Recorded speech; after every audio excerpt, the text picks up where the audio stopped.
Rice cultivation is not an easy task. There are many do's and don'ts from land preparation to harvesting and even after. However, while a farmer may heed those do's and don'ts, there are other factors that emerge that try to hinder his crop, like weeds. I'm Carol Gurusamy. Thanks for joining us this week on The Science of Rice. As introduced, weed is forever a burden in rice cultivation. But today we will go in depth with the various types of weeds and its control. For us to understand the enormous threat weed is to our rice crop, we first must know what weed really is.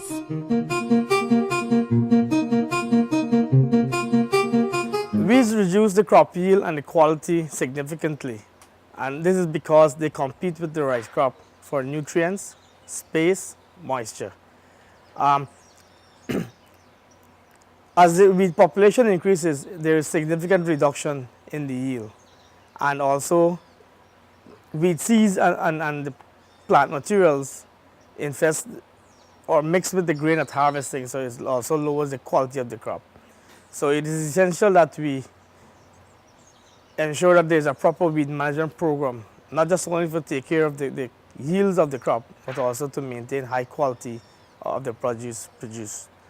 Weeds are also considered alternative hosts for pests and diseases and can damage an entire crop if not managed properly. With over 30 species of weeds, only about 10 species cause economic losses and are divided into 3 general types based on their appearances. Let's learn more about these species. There are several species affecting the crop here in Guyana, but not all of them pose economic problem. The ones that are important to us are several, about 9 of them that we have here, including the red rice 10. These are categorized into 3. We have the grass weeds, which is the Morina grass, scientifically called the Ichobum rugosum. You have the birdseed grass, which is the Echinocloa colonum. We have the monkey tail, and sometimes farmers call it Cunard grass, which is the Echinocloa crosgali. And then we have what we call the broadleaves.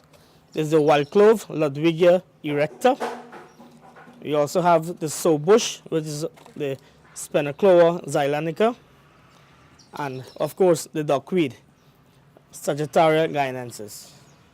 Then we have another category, which is the sedges, and this is the water sedge, Cyprus difformis.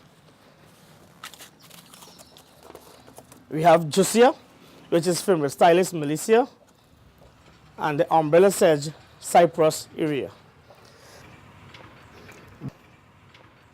Based on the topography of the land and the history of the plot, you can have a single species of weed within your cultivated rice, or you can have a multiple species infestation. There are many ways in which weed can be controlled. They are all combined into an integrated program of practices and can have a direct or indirect impact on weed population.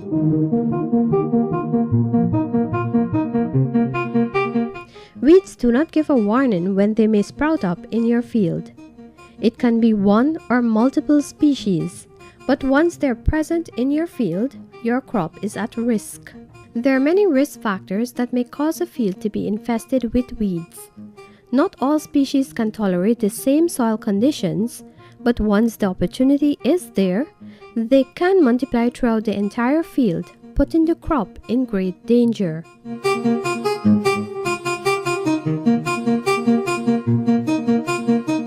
Each of these weeds, for example, the grass weeds, they will survive mostly on the exposed area. That is, they will not tolerate flood conditions. The broadleaves, especially white clove and soapbush, these prefer the water conditions or the flood conditions. And you have the sedges, these prefer the moist conditions. Not necessarily flood nor exposed, but moist conditions. So if there's a regular moisture kept in the field and the field is exposed, they will dominate. So if a farmer has a field which is uneven, he may pose with a problem of a multiple species infestation. So their management also may be different, and in some cases they can also be tackled by single chemical application. So in terms of the management of these weeds, it is important that, one, proper land preparation occur, which we would have discussed earlier. Secondly, leveling of the land. Thirdly, proper water management and timeliness of irrigation. And in addition to that, there are other chemical methods, cultural methods, and agronomic methods. And this I will discuss in more in detail. As I said earlier, there are several grass species of weeds. However, we have the white rice or red rice, sometimes also called the weedy rice. This here affects the rice in two ways, both quantitatively in terms of the yield because of competition, and secondly qualitatively because of the quality of the produce being harvested. What happened, these species, they are very vigorous in terms of growth and very tall species, so they compete for space. Hence, there's little population for the cultivated species, so there's reduced yield. In addition to that, the grains produced have, when you shell them, there is a pigmentation, a colored pigmentation, preferably red. That is why sometimes we call them red rice. However, they can be different colors. Sometimes it's black, sometimes different shades of reds and so on. The main thing is that if you're doing your cargo rice, right, even to the white rice, you have to mill the white rice more than normal just to get rid of the pigmentation. So it not necessarily affect the yield of the crop, but also the quality. So when you go to the mill, the farmer who has a high percentage of red rice in their produce would have a lower market price. Management of the Morina grass. This species does not tolerate flood conditions at all.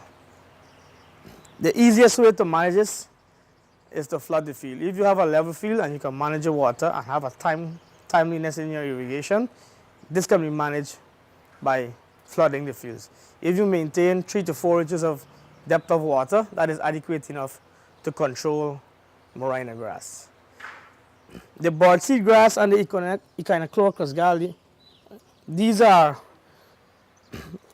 very vigorous plants, especially the monkey tail. If you look at the panicle here, the number of grains that can be produced from one panicle. And if you look at the number of tillers on the plant, you can basically check and see how prolific it is in terms of a seed production weed. So because of the amount of seed it produces, it is termed as a very prolific weed, a very devastative weed in terms of seed shedding and reinfestation for several crops. This will tend to grow to some amount of water. However, it is regarded presently as one of the most important species of weed for control.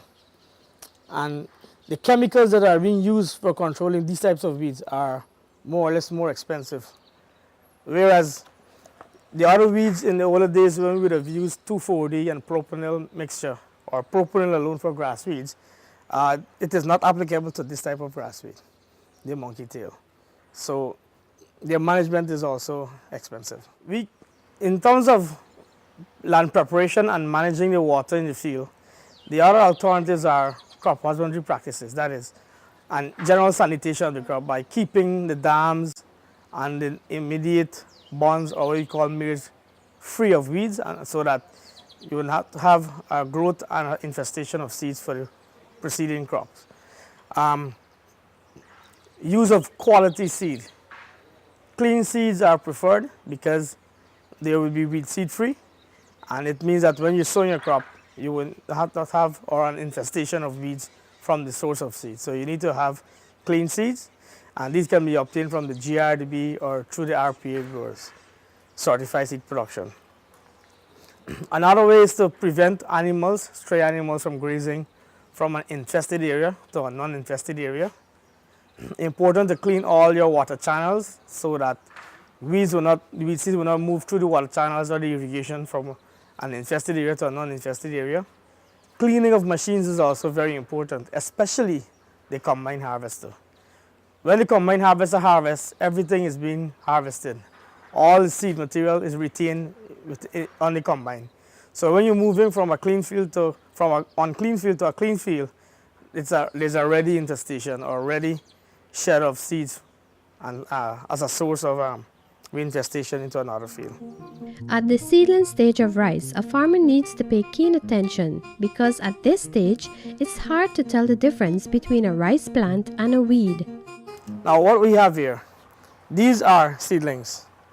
And if you can look at them, both of them seems similar in its look, right? Because they are all grasses. So grasses at the seedling stage, they all resemble. And all of the Echinoclea species and the grass species resemble in the seedling stage. But if a farmer have an infestation of Echinoclea species, let's say for example, the monkey tail or schoonard grass, at the seedling stage, if he walks his dam or just walk around his field, it may be very difficult for him to understand which is the rice and which is the weed. Because if you generally look in the field, everything looks green, everything seems to be like rice. But for a farmer to understand whether he has a weed problem, he needs to walk into his field and monitor it very closely. And that's where I will tend to show you now how we can identify the difference between a schoonard grass and a rice plant. This here is a schoonard grass, and this is a rice plant. Well, you will not know the difference. The thing is, there are certain appendages or structure on the rice plant which is not present on the schoonard grass. For example, if you look here at where the leaf blade and the leaf sheath join together, there are two pieces of appendages here, the ligule and the auricle, right? If you look now, and this is a rice plant. If you look on the same part of a schoonard grass or monkey tail, you can see there's no appendage here, right?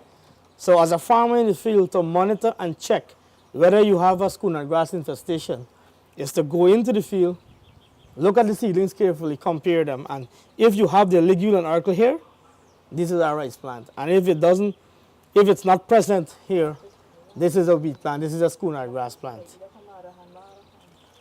So this is the technique that we use and we educate the farmer about to identify a weed plant from a rice seedling. These weeds are preventable. There are a few simple steps to follow, and if done as required, farmers will have full control over weeds and his plants will flourish and emerge into healthy crop, resulting in greater income for him.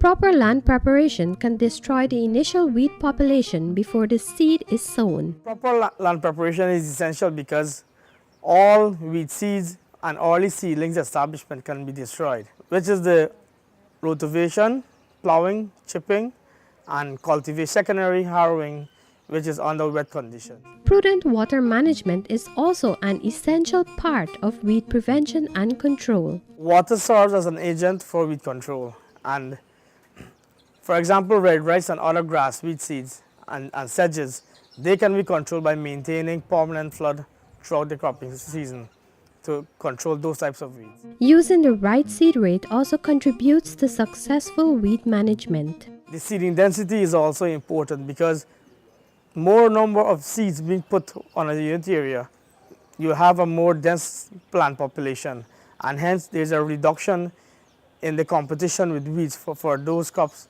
or for those seeds that's being established in that area. So competition is reduced by increasing your seeding density or the amount of seeds used per unit area. Field sanitation also plays an important part in weed control. Field sanitation is essential, especially the water channels, the irrigation canals, the bonds around the field. They should be maintained from having weed seeds or weed plants growing on them, because they serve as the reservoir or the reinfestation of seeds for the infestation of the field in subsequent seasons. Cattle are carriers of weed seeds as part of their digestive system. It is wise to keep cattle away from rice fields. When they graze on the infested area and then they move to a clean plot, when the animals defecate on those areas, those seeds are not being digested. As such, they tend to germinate readily and grow in those clean fields. Cleaning of machinery will aid in the reduction of weeds. After you have done your land preparation, or whether it's harvesting from one field, especially if that field has a serious infestation of weeds or red rice, we should clean those machines before we enter a clean field, because that serves as a number one source of infestation from an unclean field to a clean field. Choose a high-quality variety that can compete better with weeds for environmental resources. Some variety has very early growth vigor as compared to others. It means that they will grow very fast at the early age and canopy early enough to suppress the growth of other weeds. Weed-free seeds also prevent the introduction of new weeds, as well as the reinfestation with weeds that were properly managed and controlled. Farmers tend to plant seeds for themselves, or they may purchase from other farmers, and most of the times they don't have the facility to clean those seeds, and those sometimes will serve as the source of infestation. Whereas if certified or clean seeds can be purchased, whether it's from the GRDB or the RPA, those seeds are weed-free, and hence a better quality crop could be grown. Once fields are infested with weeds, chemical application will be the next resort. Nominy is the recommended weedicide.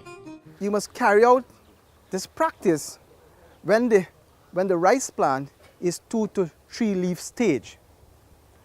And as a matter of fact, when the rice plant is 2 to 3 leaf stage, the weed is also at 2 to 3 leaf stage. So that's the best time. And there's about 18, depends on all things being normal, that's around 16 to 18 days. The rate for a can is 4 cans per acre is 25 grams per knapsack sprayer. This amount is dissolved in water before spraying in the field. It is important to wet each weed thoroughly to have proper control.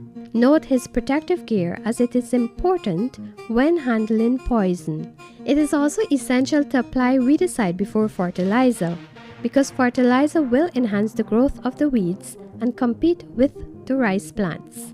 These are all simple methods used in weed control, and if done as required, farmers will have full control over weeds and his plants will flourish and emerge into a healthy crop, resulting in greater income for him.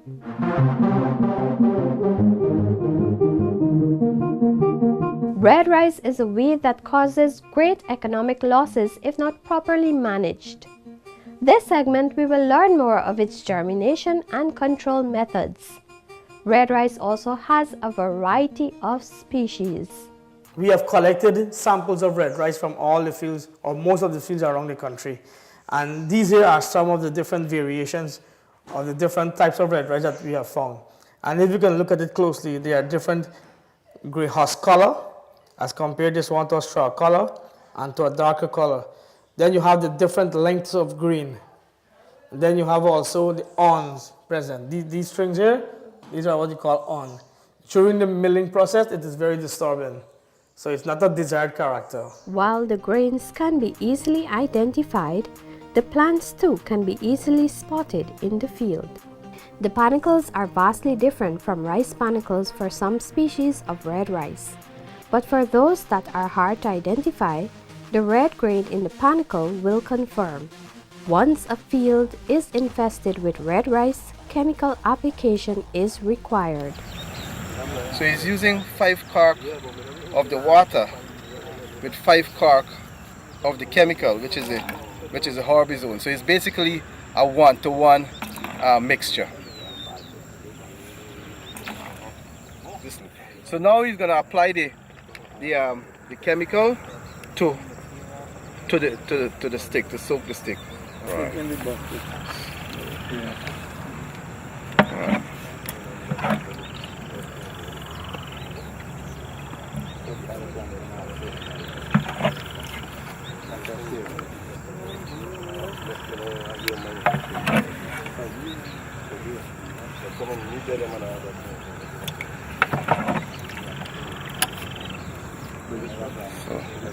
Right. So after the chemical is soaked now on the cloth, and with this stick, this is taken into the field, and this is used to just touch the rice, the red rice, and once it touches the red rice, eventually that plant will die.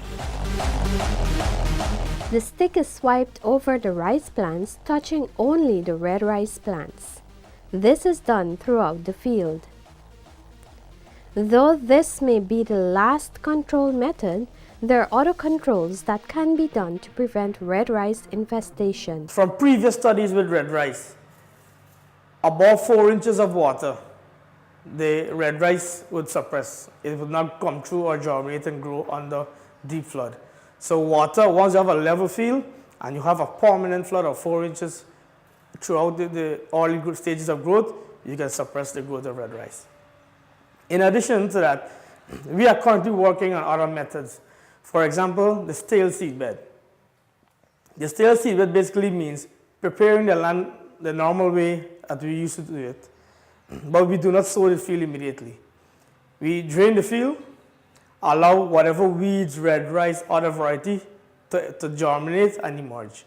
And as soon as the weeds reach a 2 to 3 leaf stage, we use glyphosate or Roundup and do a blanket spray in the entire field. Then we sow the seeds the normal way, which is pre-germinate seedling, sow it under flood. That means all the weeds or weed seeds or red rice that is available at the surface layer or a few centimeters from the surface layer would emerge, and the subsequent application of Roundup or glyphosate will kill those weeds. So after that, we are not disturbing the soil anymore. So no other weed seeds becomes available at the upper surface for easily to be germinate and established. So we killed off basically the top layer that is being established, and then we flood the field and do our normal sowing. So that is one of the methods we are working on, and I'm sure it's being adopted presently in a few of the farmers' field. In addition to stale seed bed method, we are currently evaluating pre-emergent herbicides. And these herbicides are being applied before sowing and as very early post-emergent, not more than 7 days after sowing. These herbicides basically functions as germination inhibitor. It prevents the seed from germinating. So once we apply these herbicides into the field, any seed that is in contact with that herbicide, it will prevent it from germinate. And after then, we will germinate our seeds in terms of the rice seeds and then sow that. So we have to also be careful in that method. It's a working method. It has proven to reduce red rice populations in the field. There's good level of control observed, but we need to clearly understand the rates and the timing of application properly, because these herbicides are very persistent in the soil, and the other thing is they are phytotoxic to the young rice seedling. So the rates and timing of application needs to be worked out properly, which we are currently evaluating. Red rice is an ongoing hazard in rice cultivation in Guyana, but there are control methods before and after infestation. This allows farmers to manage his field properly and take the necessary safety measures to maintain a rich and healthy crop throughout the season. This brings us to the end of this week's program. Remember to join us next week, Tuesday at 19 hours as we continue to journey through the science of rice cultivation in Guyana. Goodbye.